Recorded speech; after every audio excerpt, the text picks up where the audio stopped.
বার্থডের কেকটা যে এত মারাত্মক হবে সেটা তো আমরা কেউ এক্সপেক্টই করতে পারিনি।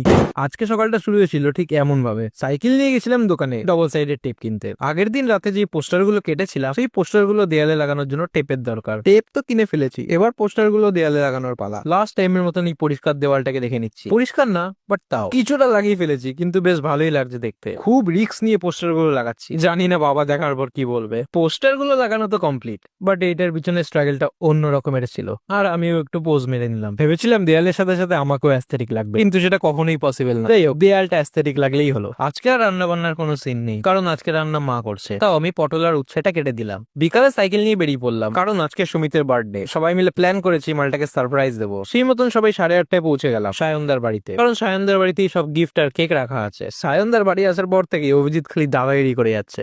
রোববার যারা যারা ফ্রি আছিস বিকালবেলা রবিবারে আমার সাথে কন্ট্যাক্ট করিস।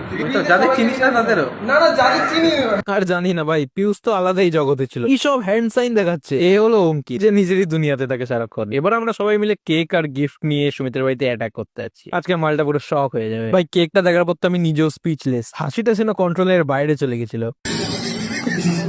সুমিত আমাদের সবাইকে দেখে পুরো অবাক হয়ে গেছে। দেন আমাদের বকচোদি শুরু। স্নো স্প্রে মেরে সুমিতের কানই বন্ধ করে দিল স্যার। ফাইনালি সুমিত বার্থডের কেকটা কাটলো আর আমরাও কেক খেলাম। দেন কাকিমা পায়েসও দিয়েছিল খেতে, ওটাও দারুণ ছিল। তারপর শুরু হয়েছিল আমাদের মস্তি। বকচোদি করেই যাচ্ছি ভাই সবাই।